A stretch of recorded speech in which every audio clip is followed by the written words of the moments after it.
धन्यवाद, धन्यवाद, धन्यवाद। जीवित तो महान सामर्थी परमेश्वर, धन्यवाद करते हुए आपके पास आते हैं, दिल से आपको धन्य कहते हैं प्रभु।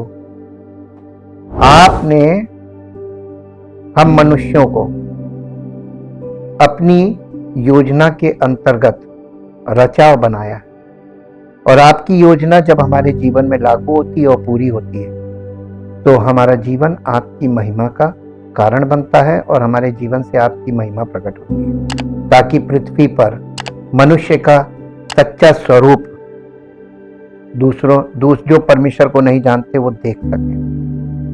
हम आपका धन्यवाद करते हैं आपके पवित्र वचनों के लिए, जो पवित्र आत्मा के द्वारा प्रकाशन के द्वारा हमें प्राप्त होते हैं। पवित्र आत्मा आपके वचनों को हमारे हृदय में प्रकाशित करता है, ताकि प्रभु हमारा जीवन प्रकाशमान हो और आपकी महिमा हो।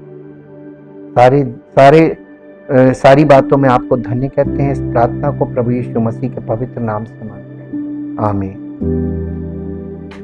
सबको जय मसीह की, प्रेज द लॉर्ड। हम परमेश्वर का बहुत धन्यवाद करते हैं आज के अच्छे दिन के लिए और परमेश्वर की उस महिमा के लिए जिसके लिए वो हम सबको तैयार कर रहा है।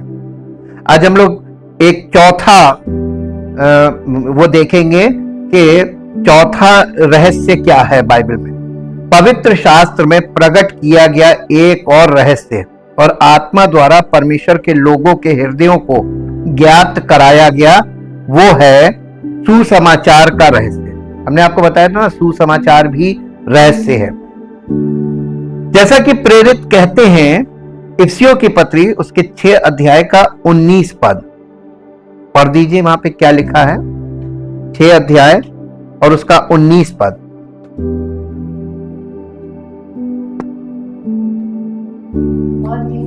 और मेरे लिए भी, पौलुस कलीसिया के से कह रहा है, और मेरे लिए भी कि मुझे बोलने के समय ऐसा प्रबल वचन दिया जाए कि मैं साहस के साथ सुसमाचार का भेद बता सकूं, रहस्य, यानी सुसमाचार के रहस्य को खोल सकूं। परमेश्वर की आत्मा के द्वारा जब सुसमाचार की सेवकाई की जाती है या वचन की सेवकाई की जाती है, तब लोगों के हृदय में सुसमाचार का प्रकाश उत्पन्न होता है। यह खास पॉइंट है इसका।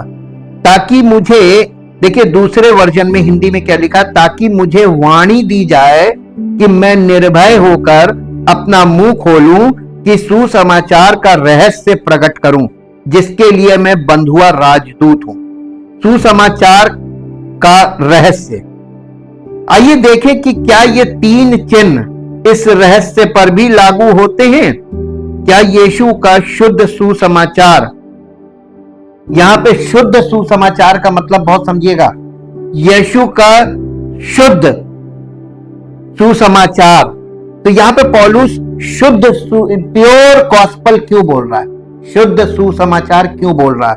क्योंकि इसका मतलब है कि शुद्ध का मतलब है कि एक सुसमाचार है जो विकृत है, विकृत सुसमाचार भी चल रहा है, और एक है संकर सुसमाचार। संकर सुसमाचार, इसके विषय में हम आपको आगे बताएंगे। ये 2 सुसमाचार, ये सुसमाचार एक्चुअली नहीं है।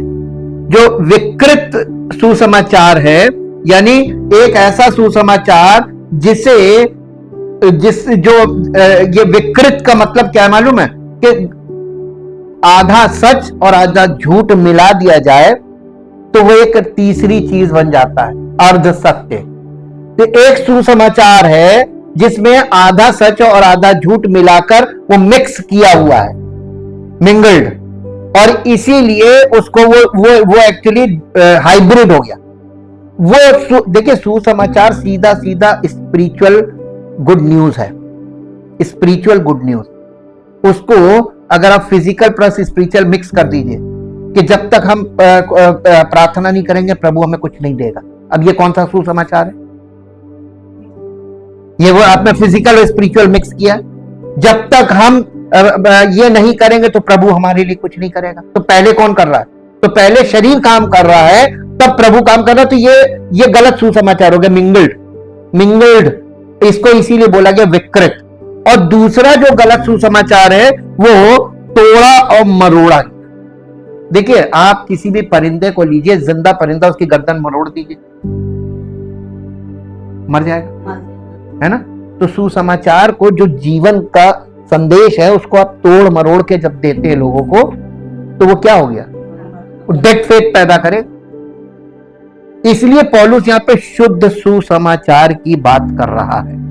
इसलिए सुसमाचार एक रहस्य है, आपको ये रहस्य प्रकट किया जाएगा, लेकिन आप किसी का भी, इसीलिए तो पहला यूहन्ना 4 अध्याय में कहा कि हर एक आत्मा का विश्वास न करो वरन आत्माओं को परखो। अब बताइए, जिनको ABCD नहीं मालूम, वो क्या कहां से परख लेंगे। इसलिए आपको किसी की बातों में फंसना नहीं है, यही आपकी परीक्षा। परमेश्वर आपको कैसे परखेगा, देखिए इसको कौन लालच देकर कहां खींच ले जाएगा। आप किसी के बहकावे में आकर, जैसे स्त्री उत्पत्ति में बहकावे में आकर, वैसे ही एक सच्चे मसीही का जो परीक्षा है, वो आप बहकावे में, कितने समय तक आप बहकावे में नहीं आए, लालच में नहीं आए, आप फंसेंगे नहीं। कब तक?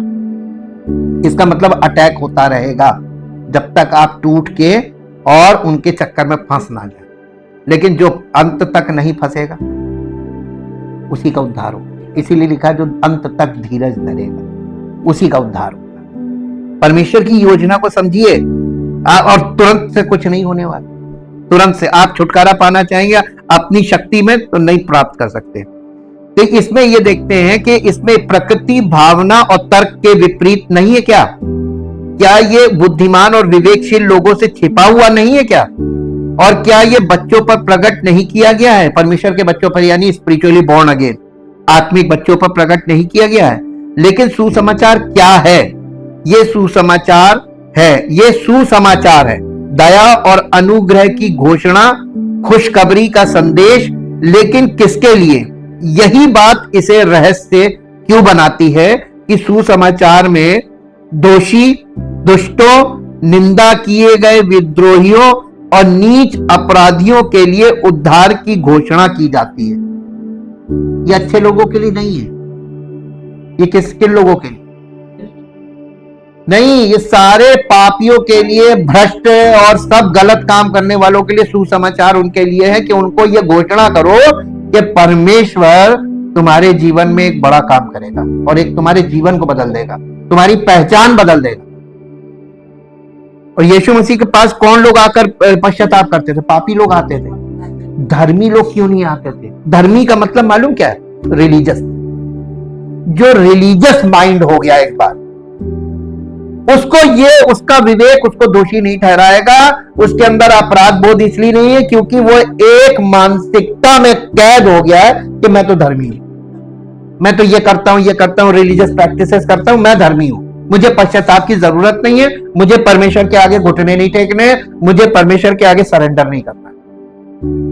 तो नए नियम में देखिए, रिलीजन वर्सेस रियलिटी साथ साथ चला मसीह की सेवकाई में। यीशु मसीह ने कहा कि लिखा, मनुष्य का पुत्र धर्मियों का नहीं परंतु पापियों को बुलाने और उनका उद्धार करने के लिए आया। और उसने कहा, जिस सबसे बड़ा पापी मैं हूं। तो प्रभु यीशु मसीह किन लोगों के लिए आया था? लेकिन कोई मानने को, और जबकि सब पापी हैं। लेकिन रिलीजन, वो अंजीर के पत्ते पहनकर ढाक रहे, रिलीजन, और ये रिलीजन की चादर ओढ़ ली और ये ऐसा कर दिया कि सुसमाचार लोगों के दिलों में एंटर नहीं कर पा रहा। तो सबसे बड़ी रुकावट सुसमाचार में क्या है? रिलीजियस वातावरण। जब रिलीजियस वातावरण नहीं होगा ना, वहां देखिए सुसमाचार बहुत तेजी से काम करता है, सामर्थ के काम होते हैं, आश्चर्य कर्म। आप बाइबल में जाइए, जब पौलुस वहां पे एक जगह जाता है, वहां पर वो देखता है, वहां पे बड़ी पूजा पाठ हो रही, देवी देवता को मानने वाले। ग्रीस की बात है, ग्रीस एक देश है, और वहां पे यूनान में वहां जाता है, उनको उनकी पूजा पद्धति सब चीजों को देखता है, तो उनको कैसे सुसमाचार देता है और वो लोग कैसे सुसमाचार को सुनकर ग्रहण करते हैं। ये देखने वाली चीज है कि उनके वहां पे कितना काम हुआ सुसमाचार को लेकर। लेकिन जहां पर रिलीजन ने पूरी कैप्चरिंग कर ली, सब हो गए, वहां सुसमाचार की कोई वैल्यू। लेकिन सुसमाचार चाहिए सबको, क्योंकि उसके अलावा दूसरा कोई रास्ता है ही नहीं है। अभी क्योंकि आप लोगों को मैंने पूरा कंप्लीट पिक्चर खोली नहीं है, जब पूरी कंप्लीट खोल देंगे तो आपको ये पता चल जाएगा कि सत्य केवल यही है, बाकी सब तो मनुष्य का फैब्रिकेशन है। परमेश्वर को कोई नहीं जानता। ये आज भी वैसे ही है, ऐसे ही एज इट इज चल रहा है।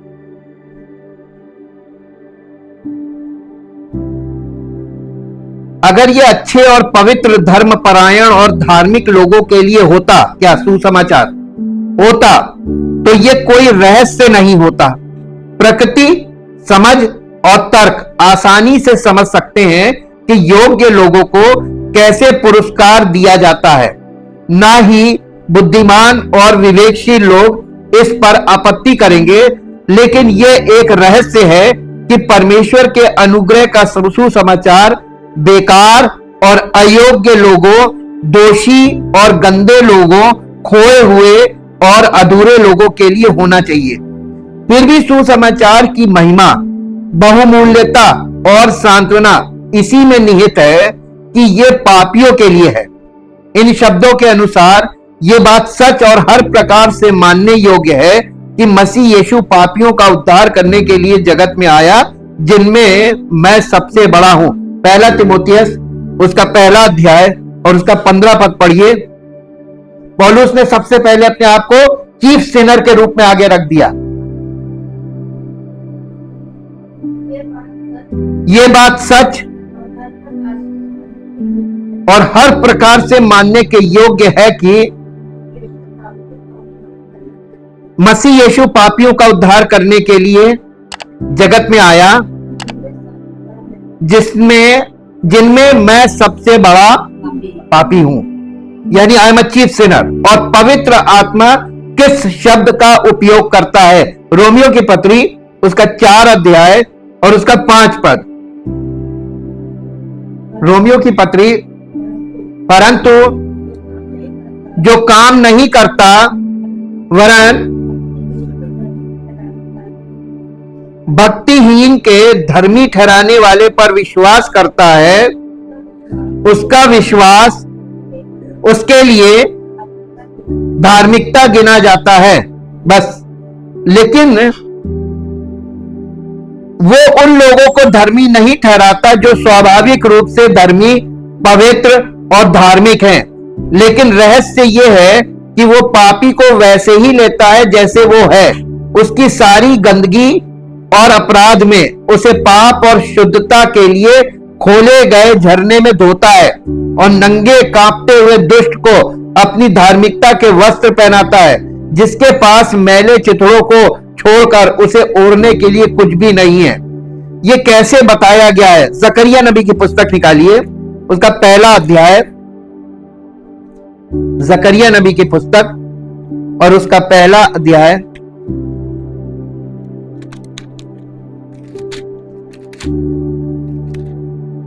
पहला अध्याय, पहला अध्याय और इसका जकरिया नबी की पुस्तक उसका पहला अध्याय उसका 13 और 14 पद पढ़ेंगे। और यहोवा ने उत्तर में उस दूत से जो मुझसे बातें करता था अच्छी अच्छी और शांति की बातें कही। तब जो दूत मुझसे बातें करता था उसने मुझसे कहा, तू पुकार कर कह कि सेनाओं का यहोवा यूं कहता है, मुझे यरूशलेम और सय्योन के लिए बड़ी जलन हुई है। बस। अब इसके बाद इसी का 3 अध्याय में आइए, और उसका 3 और 4 पद पढ़िए। 3 अध्याय और उसका 3 और 4 पद। उस समय यहोशू तो दूत के सामने मैला वस्त्र पहने हुए खड़ा था। तब दूत ने उनसे जो सामने खड़े थे कहा, इसके ये मैले वस्त्र उतारो। फिर उसने उससे कहा, देख मैंने तेरा अधर्म दूर किया है और मैं तुझे सुंदर वस्त्र पहना देता हूं। देखिए यहां पर क्या चेंज किया जा रहा है, अशुद्धता को दूर किया जा रहा है और एक दूसरा वस्त्र पहनाया जा रहा, धार्मिकता का वस्त्र। यही सुसमाचार है एक्चुअली में, कि हम कैसे थे जन्म से और धर्म के कारण धर्म ने हमको हमारी गंदगी को अंदर छिपा दिया, जिसे मेकअप बोलते हैं। मेकअप कर लीजिए आज, जैसा खराब से खराब आदमी मेकअप करके वो कुछ भी बन सकता है। तो हमारी दुनिया में सबसे ज्यादा किस चीज का चलन है? मेकअप, ड्रेस, दिखावा। लेकिन परमेश्वर अंदर झांकता है, उसको हमारे दिखावे से, हमारे ओढ़ने पहनने से, बाहरी चीजों से एक रत्ती भी मतलब नहीं है। सुसमाचार इसी बात को लेकर है। यहोशू मैले वस्त्र पहने हुए स्वर्गदूत के सामने खड़ा था और स्वर्गदूत ने उन लोगों को उत्तर दिया जो उसके सामने खड़े थे और कहा, उसके मैले वस्त्र उतार दो। और स्वर्गदूत ने उससे कहा, देख मैंने तेरे अधर्म को दूर कर दिया है और मैं तुझे एक नया वस्त्र पहनाऊंगा। यह सुसमाचार है, वो रहस्य जो बुद्धिमान और समझदार लोगों से छिपा हुआ है लेकिन बच्चों पर प्रकट किया गया है, आत्मिक बच्चे जो बॉर्न अगेन बिलीवर्स हैं। लेकिन लोग कहते हैं इस तरह का सुसमाचार अनैतिकता की ओर ले जाता है। हम जानते हैं कि शास्त्र कहता है मसीह पापियों के लिए मरा, लेकिन हमें इसे शर्तों के साथ सुरक्षित रखना चाहिए और इसे सीमाओं के साथ घेरना चाहिए, अन्यथा ये केवल लोगों को और अधिक पाप करने के लिए प्रेरित करेगा। लेकिन बिना किसी शर्त के मुफ्त अनुग्रह के सुसमाचार के अलावा और क्या हमारे लिए हमारी निराशाजनक परिस्थितियों में उपयुक्त हो सकता है? हमें कुछ ऐसा चाहिए जो हमारे पास आए, ना कि कुछ ऐसा जिस पर हम चढ़ सकें, कुछ ऐसा जो हमें उस बर्बादी के गड्ढे से बाहर निकाले जिसमें हम डूबे हुए हैं, ना कि कुछ ऐसा जो हमारे लिए गड्ढे के ऊपर लटका हो, जो पूरी तरह से अपंग हो, जिसके रेतीले और फिसलन भरे किनारों पर चढ़कर हम तक पहुंच सके। हम यरूशलेम से यरीहो की यात्रा करने वाले उस व्यक्ति की तरह हैं जो चोरों के बीच घिर गया और आधा मरा हुआ रह गया। अपने प्रयासों से सराय तक पहुंचने के बजाय हमें अच्छे सामरी की जरूरत है जो हमारे पास आए, हमारे खून बहने वाले घावों में सुसमाचार का दाखरस और तेल डाले और हमें खुद वहां ले जाए जहां हमें भोजन, आराम और आश्रय मिल सके। और कोई भी दूसरा सुसमाचार इस नाम के योग्य नहीं है सिवाय ईश्वर की कृपा के सुसमाचार के, जो अपराधी को क्षमा, दोषी को दया और खोए हुए को उद्धार का शुभ समाचार देता है। एक सुसमाचार जिसे प्रकृति समझ सकती है, जो इंद्रियां व्याख्या कर सकती हैं, जो तर्क समझ सकता है, वो यीशु मसीह का सुसमाचार नहीं है। सशर्त सुसमाचार में कोई रहस्य नहीं है, लेकिन ये कि पवित्र ईश्वर को उन दुष्टों पर प्रेम से देखना चाहिए जो नरक के दंड के योग्य हैं, कि शुद्ध और बेदाग यहोवा को दुश्मनों और विद्रोहियों पर दया करनी चाहिए, उन्हें बचाना चाहिए और आशीर्वाद देना चाहिए और उन्हें अपनी महिमा का अनंत भागीदार बनाना चाहिए। ये वास्तव में एक रहस्य है जिसकी गहराई अनंत काल तक भी नहीं समझी जा सकती। जैसा कि मैंने पहले संकेत दिया था, जहां कहीं भी रहस्य है वहां मन में संदेह और आशंकाएं तैरती रहेंगी। और सुसमाचार के रहस्य के संबंध में यह मुख्य रूप से इस बात पर निर्भर करेगा कि ऐसे नीच, दोषी, दुष्टों के लिए यह कैसे संभव हो सकता है। अगर मैं खुद को परमेश्वर के अनुग्रह के लिए अनुशंसित करने के लिए कुछ कर सकता हूं, अगर मैं अपने दिल को शुद्ध कर सकता हूं, अपने दिमाग को नवीनीकृत कर सकता हूं और सभी पापों से दूर रह सकता हूं, पूरी तरह से परमेश्वर की महिमा के लिए जी सकता हूं और विचार, वचन और कर्म में पवित्र हो सकता हूं, तो बेचारा आत्मा कहता है, मुझे लगता है कि मुझे स्वीकार किया जा सकता है, लेकिन जब मैं लगातार अपने दिमाग में हर तरह की बुराई को काम करते हुए पाता हूं, हर तरह की नीच भ्रष्टता मेरे दिल में रेंगती है, हर तरह की नीच, कामुक और गंदी चीजें अपने घिनौने और गहरे से उभरती हैं, तो क्या मैं सोच सकता हूं कि परमेश्वर ऐसे दुष्ट पर प्यार और दया से देख सकते हैं? और फिर भी हमारी बहुत सी जरूरतें, हमारी बहुत सी गरीबी, मामले की बहुत सी चरम सीमा और सभी परिस्थितियों की निराशाजनक प्रकृति, सभी आत्मा की शिक्षाओं और मार्गदर्शन के तहत मिलकर हमें विश्वास, आशा और प्रेम के उपहारों के लिए तैयार करती हैं और इस प्रकार हमें यीशु मसीह के सुसमाचार के रहस्य के ज्ञान में वास्तव में पुष्ट करती हैं, क्योंकि हम अपने मन में इस गंभीर निष्कर्ष पर पहुंचते हैं कि एक मुफ्त अनुग्रह सुसमाचार के बिना हम पूरी तरह खो गए हैं। हमें यकीन है कि व्यवस्था हमें बचा नहीं सकती, क्योंकि ये केवल श्राप देती है और निंदा करती है। सृष्टि हमारी मदद नहीं कर सकती, ना ही हम खुद की मदद कर सकते हैं, लेकिन उद्धारकर्ता के प्रेम और रक्त के माध्यम से बहने वाला ईश्वर का मुफ्त अनुग्रह और सुसमाचार में प्रकट होता है।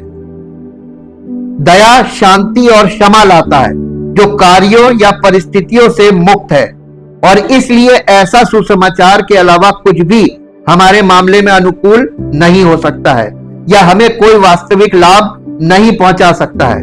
इस प्रकार कभी कभी दर्दनाक आवश्यकता के माध्यम से और कभी कभी सुखद आनंद के माध्यम से, कभी कभी इसके बिना खोया हुआ महसूस करना और कभी कभी इसकी सुंदरता और महिमा को महसूस करना, कभी कभी सिनाई की उत्तरी हवा से प्रेरित होकर, सिनाई का मतलब वो पहाड़ है, सिनाई पहाड़ जहां से 10 आज्ञाएं दी गई, ये सिनाई पर्वत कहते हैं। सिनाई की उत्तरी हवा से प्रेरित होकर कभी कभी सयोन की दक्षिणी हवा से खींचे जाने पर हम सुसमाचार के इस शानदार रहस्य को अपनाने के लिए प्रेरित होते हैं। और यह देखना वाकई बहुत अच्छा है कि इसमें परमेश्वर की सभी पूर्णताएं कैसे एक साथ मिलती हैं, कैसे पापी को क्षमा किया जाता है और फिर भी पाप की निंदा की जाती है, कैसे परमेश्वर का न्याय अपनी पूरी शुद्धता में सुरक्षित रहता है और फिर भी परमेश्वर की दया अपनी पूरी पूर्णता में प्रकट होती है, कैसे यहोवा के सभी गुण मसीह के व्यक्तित्व में मिलते हैं और पापी को एक भी गुण त्यागे बिना बचाया जाता है। नहीं, बल्कि प्रभु यीशु के व्यक्तित्व, प्रेम, रक्त और कार्य में सभी को बढ़ाया और महिमा दी जाती है। नाम के योग्य नहीं, परमेश्वर की कृपा के सुसमाचार के अलावा कोई दूसरा सुसमाचार आत्मा द्वारा हृदय में प्रकट नहीं होता है। हर दूसरा सुसमाचार एक संकर सुसमाचार है। संकर का मतलब आधा शारीरिक और आधा आत्मिक, हाइब्रिड संकर सुसमाचार है। कोई भी दूसरा सुसमाचार संकर सुसमाचार है और आत्मा को परमेश्वर के क्रोध के अधीन छोड़ देगा। कोई दूसरा सुसमाचार व्यवस्था के अभिशाप से मुक्ति नहीं दिलाता है, पाप की क्षमा को प्रकट नहीं करता है, परमेश्वर के प्रति स्वीकृति और मेल मिलाप की भावना नहीं देता है और मृत्यु के डंक को दूर नहीं करता है। और ना ही कोई दूसरा सुसमाचार केवल उस सुसमाचार के अलावा जो सबसे नीच लोगों के लिए उद्धार प्रकट करता है एक रहस्य है। ना ही कोई अन्य कलीसिया को सारी शांति देगा और ना ही परमेश्वर को सारी महिमा देगा। यानी एक ही सुसमाचार है और वो सुसमाचार, सच्चा सुसमाचार जो पौलुस ने सुनाया, केवल वही सुसमाचार है और दूसरा कोई सुसमाचार है ही नहीं।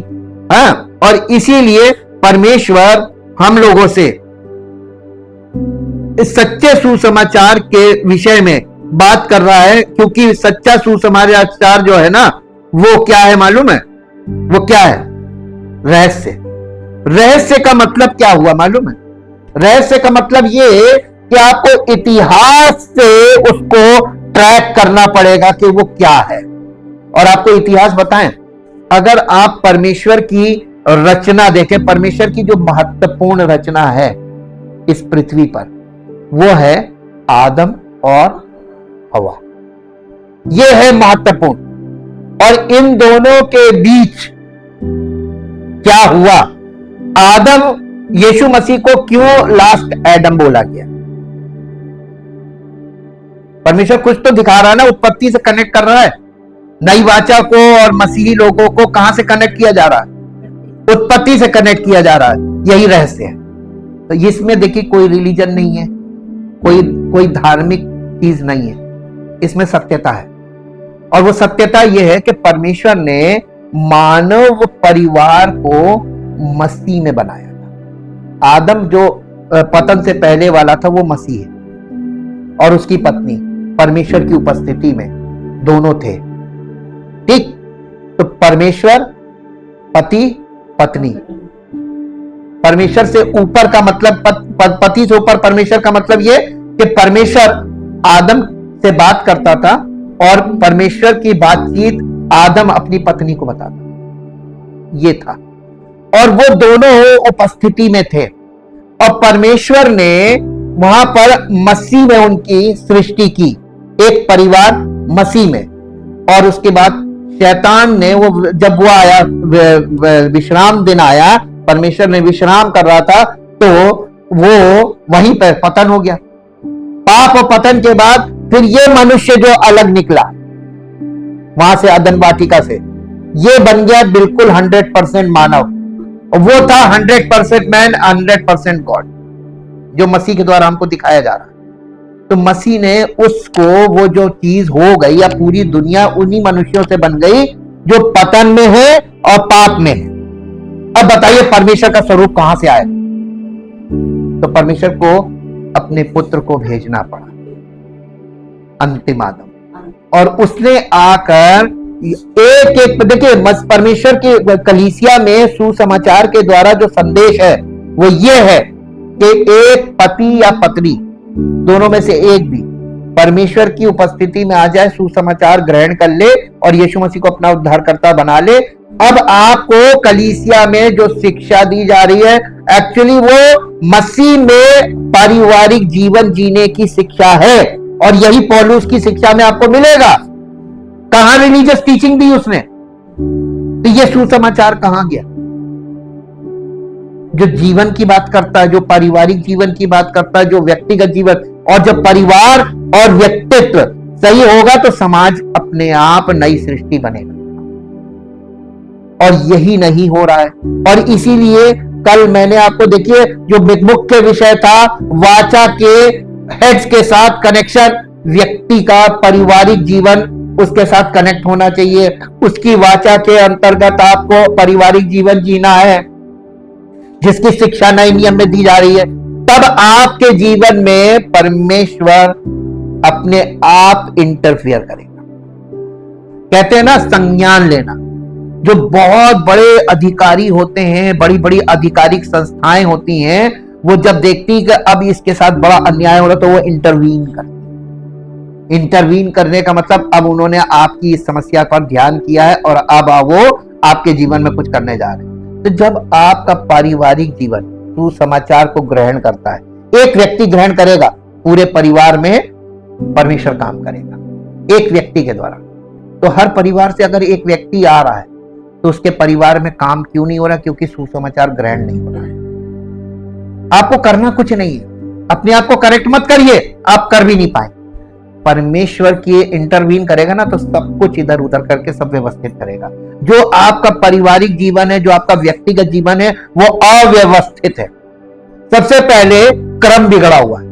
परमेश्वर का स्थान सबसे पहला होना चाहिए परिवार में और व्यक्तिगत जीवन। तो अभी क्या है? सबसे पहली चीज किसको दी जा रही है? बच्चों को माता पिता को पहले आगे रखना है, और पत्नी को पति को आगे रखना है, और पति को परमेश्वर को आगे रखना है। तो परमेश्वर को आगे प्रथम स्थान देना सबसे पहली जिम्मेदारी पति की। अब आपको एक मुद्दे की बात बताते हैं। दाऊद ने अपने बेटे सुलेमान से अपनी मृत्यु से पहले ये क्यों कहा कि हे मेरे बेटे सुलेमान, अपने पिता के परमेश्वर को जान। उसने ये नहीं कहा परमेश्वर को जान। अब आप बताइए इसमें कुछ लेगेसी लग रही है आपको कि कुछ है ऐसा कि सब दुनिया में अपना अपना ईश्वर लेके खड़े हैं, लेकिन दाऊद ने अपने बेटे से क्या कहा, अपने पिता के परमेश्वर को जान। वही चीज नए नियम में पौलुस कह रहा है कि जो सब सुसमाचार लेकर करें उस पर खड़े हुए हैं, उस पर विश्वास मत करो। केवल जो पौलुस के द्वारा सुसमाचार दिया जा रहा है उस पर अगर कलीसिया विश्वास करेगी तो वो विश्वास उनके जीवन में परमेश्वर की धार्मिकता लेकर आए। एक पद मेरे साथ निकालिए जो आपको मिलेगा। पहले गलातियों की पत्री में आइए, गलातियों की पत्री उसका पहला अध्याय। गलातियों देखिए, ऑथेंटिसिटी ऑफ द गॉस्पेल, सुसमाचार की प्रामाणिकता हमको बाइबल बता रही है, इसलिए हमें किसी के सुसमाचार पर विश्वास नहीं करना है। प्रामाणिक, देखिए आप कौन सी चीज पसंद करते हैं, प्रामाणिक या कहीं से भी आ जाए। न्यूज भी ऐसे ही है, आजकल न्यूज, फेक न्यूज बहुत चल रही है। सोशल मीडिया पे जितनी न्यूज है आपको, जब तक आपको प्रामाणिक ना हो, प्रमाणित न्यूज मायने रखती है और अप्रमाणित या फेक न्यूज आपको धोखे में डालेगी, अफवाह फैलाना है। अब आप यहां पे देखिए इसका पहला अध्याय और उसका 11 पद आइए, ऊपर देखिए क्या हेडिंग क्या है, पौलुस कैसे प्रेरित बना। पौलुस गया पहले ट्रेनिंग करने बाइबल कॉलेज में। हाँ, आजकल लोग क्या कर रहे हैं, बाइबल कॉलेज की जरूरत नहीं है। परमेश्वर का जो तरीका है, बाइबल स्टडी की जरूरत है पूरी कलीसिया को, बाइबल कॉलेज की जरूरत नहीं है। और आज बाइबल स्टडी का ही नहीं है, सबने अपने अपने बाइबल कॉलेज खोल लिया। यही तो गलत हो गया, ये मसीह की शिक्षा के अनुसार नहीं है, इसलिए ये काम नहीं करेगा। और यही यानी झूठा सुसमाचार यहां से शुरू हो गया। अब देखिए इसको पढ़िए 11 पद से। हे भाइयों, मैं तुम्हें बताए देता हूं कि जो सुसमाचार मैंने सुनाया है वो मनुष्य का नहीं है, क्योंकि वो मुझे मनुष्य की ओर से नहीं पहुंचा और ना मुझे सिखाया गया है, पर यीशु मसीह के प्रकाशन से मिला है। अब देखिए, सुसमाचार आपको प्रकाशन से मिलेगा, वो आपको बताया जा रहा है फॉर योर इंफॉर्मेशन। लेकिन जिस दिन आप इस पर बिलीव करते हैं तो इसका प्रकाशन आपको मिलेगा। पौलुस को मिला था और ये मुझे प्रकाशन से मिला है, और सुसमाचार एक्चुअली प्रकाशन से है। और आगे 13वां पद पढ़िए। यहूदी मत में जो पहले मेरा चाल चलन था, उसके विषय तुम सुन चुके हो कि मैं परमेश्वर की कलीसिया को बहुत ही सताता और नष्ट करता था। यानी एक रिलीजन में था, ये ज्यूइश रिलीजन, यहूदी रिलीजन, और ये लोग बहुत कट्टर हो। इससे बड़ा कोई कट्टर हो दुनिया में तो बताइए कोई रिलीजन। तो प्रभु यीशु मसीह ने क्या ऐसा कर दिया कि इसको एकदम यानी ये मुरीद हो गया। सच्चा सुसमाचार हमें मसीह का मुरीद बनाता है। पहली चीज आप पकड़िए, पौलुस के जीवन के परिवर्तन से और सुसमाचार की पावर देखिए। यह है सच्चे सुसमाचार की पावर। आज जो सुसमाचार लोग प्राप्त कर रहे हैं, एक तो प्रकाशन नहीं है, वो मुंह से बोला जा रहा है, झूठी शिक्षा के द्वारा आ रहा है, इसीलिए उसने सिखाने की बात की है। और इसके बाद आप यहां पर देखिए कि ये है सुसमाचार की एक्चुअल पावर जो पौलुस के जीवन में आपको साबित दिख रही है। और इसलिए सुसमाचार को कभी हल्का ना समझें। और पौलुस ने यहां पर एक बहुत अनुभव लिखा, और पहले अध्याय में देखिए जब ये सुसमाचार के विषय में बोल रहा है, इससे थोड़ा ऊपर जाइए, 6 पद के ऊपर हेडिंग देखिए क्या है, कोई दूसरा सुसमाचार नहीं है। लेकिन उसका कहने का मतलब ये नहीं है कि नहीं है, उसका कहने का मतलब कि जो चल रहा है उस समय भी झूठा सुसमाचार चल रहा था। गलातियों की कलीसिया, कुरिन्थियों की कलीसिया, इफिसियों की कलीसिया, और हम लोगों ने एक और पढ़ा था लौदीकिया की कलीसिया। इन कलीसियाओं में झूठा सुसमाचार खूब चल रहा था, इसीलिए इनको बार बार ये चीज की शिक्षा दी जा रही थी कि तुम कहां भटक रहे हो, तुम कहां। वही आज तो बहुत बड़े लेवल पे हो गया, इतना ज्यादा हो गया कि अब आपको भूसे में से सुई ढूंढने के बराबर हो गया ट्रुथ, आपको पता ही नहीं चलेगा ट्रुथ क्या है। तो पौलुस यहां पे क्या कह रहा है, छठा पद पढ़िए। मुझे आश्चर्य होता है कि जिसने तुम्हें मसीह के अनुग्रह में बुलाया, उससे तुम इतनी जल्दी फिरकर और ही प्रकार के सुसमाचार की ओर झुकने लगे हो। परंतु वो दूसरा सुसमाचार, एक्चुअली पौलुस ये कहना मांग रहा है कि वो जो दूसरा सुसमाचार जिस पर तुम विश्वास करके कलीसिया से भाग रहे हो, वो एक्चुअली परमेश्वर की ओर से नहीं है, वो सच्चा नहीं है, वो भ्रमित है और तुम भ्रमित होकर भाग रहे हो। परंतु वो दूसरा सुसमाचार है ही नहीं, पर बात यह है, देखिए उसने उद्देश्य बताया झूठे सुसमाचार का, पर बात यह है कितने ऐसे हैं जो तुम्हें घबरा देते और मसीह के सुसमाचार को बिगाड़ना चाहते। उस समय की बात है जब ये लिखा गया था, और आज तो बिगाड़ चुके। लेकिन क्या उनके बिगाड़ने से बिगड़ गया? नहीं बिगड़ा। ये नजरिया है। आप अगर गलत नजरिए से देखेंगे तो कहेंगे बिगाड़ तो दिया, बचा क्या है? अरे क्या बिगाड़ दिया? भूसी तो उसको कलेक्ट करनी ही थी, जंगली दाना तो अलग कलेक्ट करना ही है जलाने के लिए। तो उन्होंने क्या गड़बड़ किया? उन्होंने अपनी मिनिस्ट्री कर ली। अब प्रभु अपना काम तो एक झटके में कर लेगा, और अच्छा सरल हो गया, चटनी हो गई, तो अब कटनी करने तो आएगा। आने से पहले छटनी हो गई तो फिर काटनी तो आएगा, तो गेहूं का दाना से बटोरेगा, लेके चला जाएगा। प्रभु ने कहा किया? प्रभु ने कुछ भी नहीं किया। देखिए, दुश्मन को काम करने को छूट दे दी, और प्रभु का काम अपने आप। सूप क्या करता है? सिर्फ उछालता है, बाकी काम तो हवा करती है ना, भूसी को उड़ा ले जाती, बचता गेहूं। अब यहां देखिए कि वो और मसीह के सुसमाचार को बिगाड़ना चाहते, परंतु यदि हम, अब आगे का दावा सुनिए, परंतु पौलुस कह रहा है परंतु यदि हम या स्वर्ग से कोई दूत भी उस सुसमाचार को छोड़ जो हमने तुमको सुनाया है, कोई और सुसमाचार सुना है, श्रापित हो। यानी वो श्रापित व्यक्ति है। तो जो गलत सुसमाचार सुनाया जा रहा है, तो वो कौन लोग हैं? और अगर जो लोग उनके पास जा रहे हैं और उस सुसमाचार पे विश्वास करके उनके साथ जुड़ रहे हैं, तो कलेक्शन हो रहा है कि नहीं? छटनी हो रही कि नहीं? तो होने दो ना, प्रभु अपना काम कर रहा है। कैसे करता? प्रभु तो राजा है ना, राजा करता कुछ नहीं है, राजा ने अपना वचन भेज दिया, काम हो रहा है। दुष्ट को काम करने दो अपना, प्रभु अपना काम कर लेगा। और फिर देखिए, जैसा हम पहले कह चुके हैं, वैसे ही अब मैं फिर कहता हूं कि उस सुसमाचार को छोड़। देखिए, बहुत ज्यादा जोर दे रहा है इस बात पे कि उस सुसमाचार को छोड़ जिसे तुमने ग्रहण किया है। यदि कोई और सुसमाचार सुनाता है तो श्रापित हो। ये सुसमाचार जो ये पौलुस ने सुनाया, ये पौलुस को प्रकाशन के द्वारा मिला। और प्रकाशन कौन देता? पवित्र आत्मा। और पवित्र आत्मा प्रकाशन देता है। इसका मतलब पवित्र आत्मा आज भी कलीसिया में काम कर रहा है, तो प्रकाशन ही देगा ना, वचन से प्रकाशित करेगा। अब मेरे साथ एक पद और निकालिए जो आपको मिलेगा, पहला कुरिन्थियों उसका 15 अध्याय।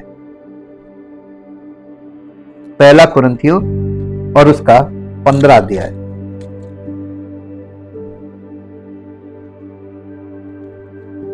और उसका पहले पद से पढ़िए। हे भाइयों, अब मैं तुम्हें वही सुसमाचार बताता हूं जो पहले सुना चुका हूं, जिसे तुमने अंगीकार भी किया और जिसमें तुम स्थिर भी हो। ये हम लोगों के लिए नहीं है। पढ़ते समय ये मत सोचिएगा कि हम हमारे लिए, हम तो स्थिर है ना। ये कुरिन्थियों की कलीसिया को बोला जा रहा है। हम इसको पढ़कर यहां से शिक्षा ले रहे हैं, प्रेरणा ले रहे हैं। जिसमें तुम स्थिर भी हो, उसी के द्वारा तुम्हारा उद्धार भी होता है, यदि उस सुसमाचार को छोड़, उस सुसमाचार को जो मैंने तुम्हें सुनाया है स्मरण रखते हो। देखिए, सुसमाचार को सुनकर क्या करना है? काम करना है कि स्मरण रखना?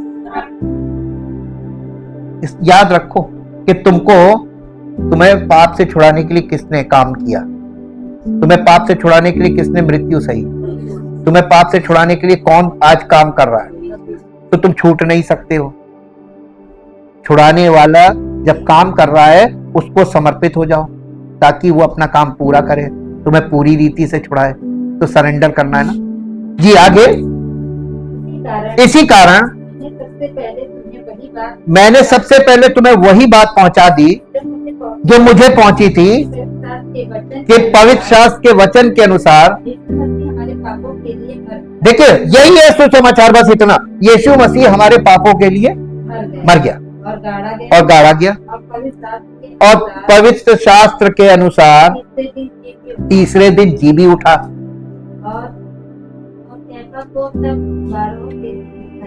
और कैफा को तब 12 को दिखाई दिया, हाँ दिखाई दिया। अब इसमें जो मुख्य बात है वो ये है कि इसका दूसरा पद फिर से पढ़िए, जो मुख्य बात हमको ध्यान देनी है। उसी के द्वारा तुम्हारा उद्धार भी होता है यदि उस सुसमाचार को छोड़, उस सुसमाचार को जो मैंने तुम्हें सुनाया था स्मरण रखते हो। अगर आपके पास सही सुसमाचार नहीं है तो आपका विश्वास कैसा है? अब एक मिनट यहाँ पे थोड़ा सा ध्यान दीजिए। हम शुरू में आप लोगों को जब बोलते थे कि विश्वास विश्वास विश्वास सब करते हैं, बोलते हैं, लेकिन आप क्या विश्वास करते हैं इसका आपको ये भी नहीं मालूम कि विश्वास करना क्या है। तो आप एकदम बाहर से अंदर आए और आपको विश्वास सुना आपने, हम विश्वास नहीं तो आए कैसे? हाँ, आपने फिर गलत कॉन्टेक्स्ट में ले लिया। आपके मन में जो विश्वास है उसको आप विश्वास नहीं कहते, परमेश्वर कहता तुम आशा से आए, तुम्हें उम्मीद है कि यहाँ आएंगे तो शायद प्रभु कुछ करेगा। ये आशा है, ये विश्वास नहीं है। और ये उम्मीद के कारण तुम आए, लेकिन सुसमाचार को सुनकर कि यीशु मसीह हमारे पापों के लिए मारा गया, गाड़ा गया, तीसरे दिन जी उठा, उसमें उनको लगा कि ये क्या है?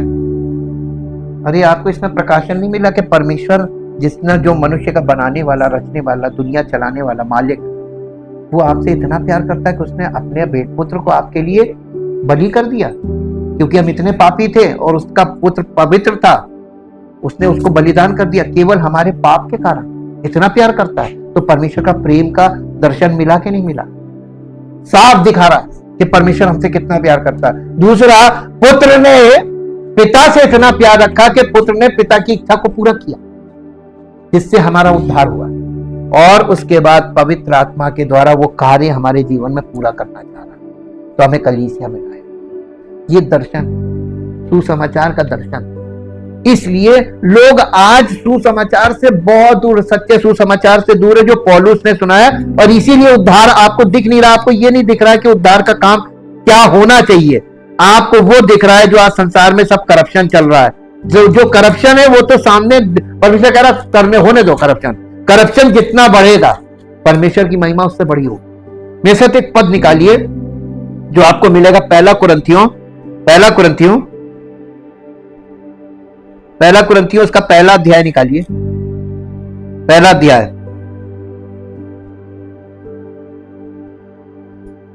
उसका 17 पद पढ़िए।